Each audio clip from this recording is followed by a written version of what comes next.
makhluk tetap makhluk, kritiknya tidak penting. Selesai kan? Selesai enggak? Ini problem Anda ada wali itu, kalau dikritik ya susah.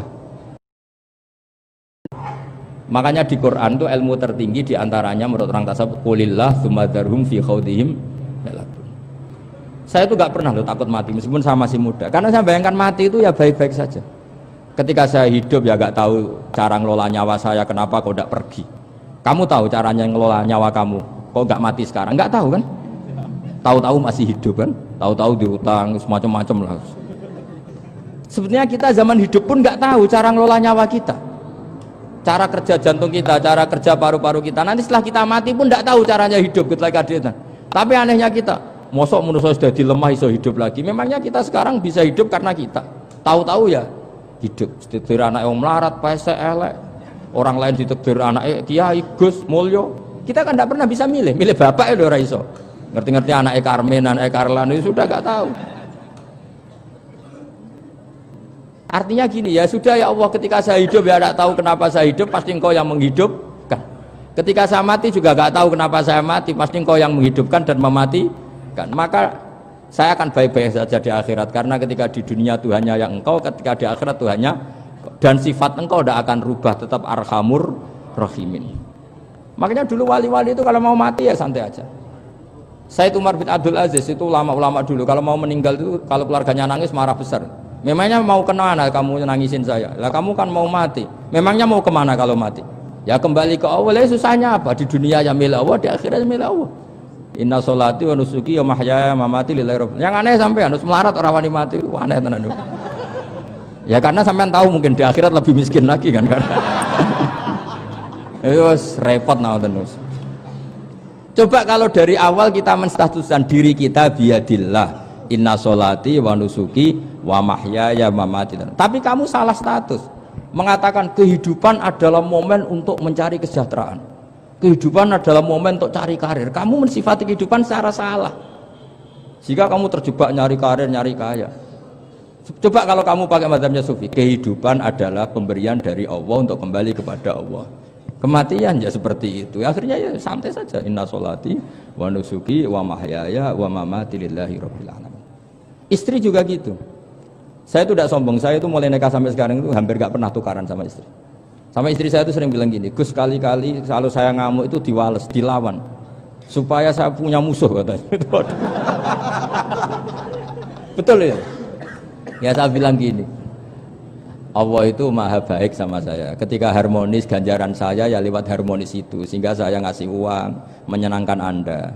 Ketika Anda marah, ganjaran saya lewat sabar. Ya sudah, itu semuanya baik. Kalau kamu marah, saya tidak dapat pahala. Makanya kalau kamu marah tak dengerin. Ini cara Allah membuat pahala tanpa bayar, kata saya. Justru kalau pas rukun itu untuk dapat pahala harus nyervis, jajak nukokno kelambi mahal katanya. Boros itu pahala yang boros katanya. Tapi kalau kamu marah ini pahala paling murah, nggak usah biaya, dapat apa? Pahala, cukup sabar. Lu tuh kalau terlatih lama-lama dapat ya biasa saja. Ulama dulu seperti itu semua. Imam Syafi'i itu pernah ada orang baik sekali sama beliau, orangnya itu munafik padahal. Tapi kalau setelah keluar dari Imam Syafi'i dia memaki-maki Imam Syafi'i. Suatu saat beliau dikasih tahu, orang yang tadi muji-muji jenengan itu di luar maki-maki jenengan. Imam Syafi'i itu guyu sebenarnya bukan alhamdulillah. Muridnya kan janggal. Ini dikasih tahu gitu, alhamdulillah. Kenapa ya Imam Syafi'i, dia kan di luar maki-maki jenengan. Berarti aku wong wibawa, ning ngarepku rawani. Ya jadi dianggap enteng saja melihat, berarti aku wong wibawa, ning ngarepku ora wani. Ya sudah. Terus ketika ditanya, tapi itu kan bahaya bagi Anda karena memfitnah Anda gini-gini. Kata beliau, zaka Allah. Yang kritiknya bahaya itu hanya Allah Ta'ala. Yang lainnya enggak bahaya. Karena ini makhluk dhaif, enggak penting. Loh, kamu sampai tersisa dikritik orang karena kamu nganggap makhluk itu penting. Ini gobloknya sampean. Goblok segoblok-gobloknya gitu. Coba kalau kamu menstatuskan makhluk tetap makhluk, kritiknya enggak penting. Selesai kan? Selesai enggak? Ini problem Anda ada wali itu, kalau dikritik ya susah. Makanya ada wali itu problem menurut saya. Makanya saya nggak ingin nggak jadi wali itu kan. Karena hanya wali yang hidupnya itu la khaufun alaihim walahum ya. Orang dulu tuh semudah itu hidup. Gampang sekali. Dulu ceritanya diantara ceritanya manakibnya Sayyid Ja'far Shadiq itu, kalau ada orang memaki-maki dia itu dikirimi hadiah. Kenapa? Karena kebaikan kamu telah kamu berikan kepada saya, ini hadiahnya. Sampai malu yang ngeritik itu. Kan kalau orang ngerasani itu kan kebaikannya dikasihkan sama yang dirasani. Lah kamu kan ngajinya seperti itu, tapi dirasani kok susah. Harusnya kan kasih aja, ditransferi saja. Alhamdulillah. Ya karena kita salah menamain tadi. Sing ngrasani pembenci, pembenci itu bahaya. Sehingga kamu mereaksi secara serius. Coba kalau kamu pakai hukumnya Allah dan Rasul, pembenci itu pemberi kebaikan. Istri marah adalah pemberi kebaikan.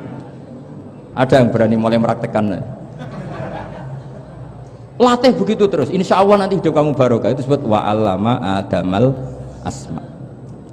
Dan itu yang diajarkan Rasulullah. Rasulullah itu kalau ngajarkan hidup itu gampang sekali. Allahumma ja'alil hayata ziyadatan li fi kulli khairin wal mauta rohatan li min kulli syarrin. Jadi kalau kita hidup anggap saja peluang untuk nambah kebaikan. Kalau kita mati anggap saja akhir dari semua potensi kejahatan kita. Anda sekarang mungkin tidak zina, tapi potensi zina. Anda sekarang tidak korupsi, potensi korupsi. Anda sekarang tidak selingkuh, tetap potensi selingkuh. Lah, Anda saja kalau mati berarti akhir dari segala potensi itu. Alhamdulillah. Makanya saya tuh nggak pernah takut mati.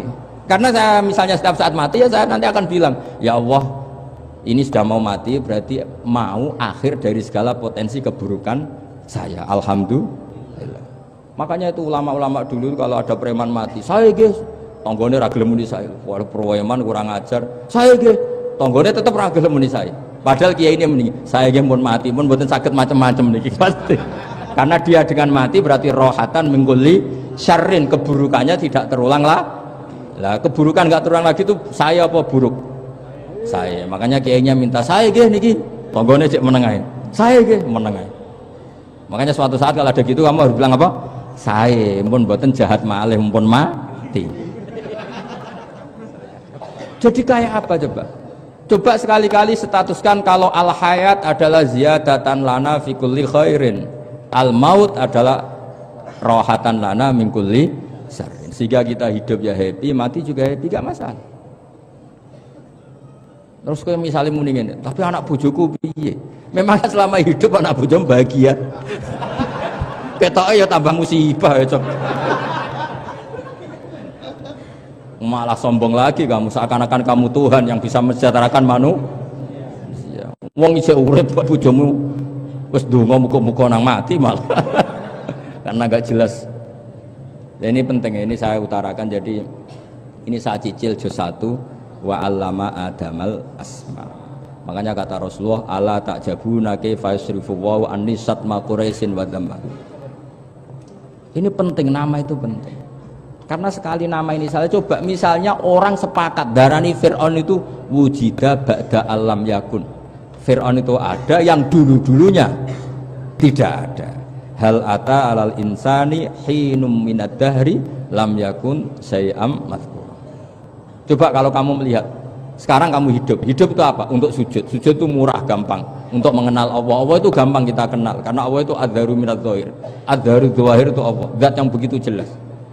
Lah mati itu mau apa? Ya menuju Allah.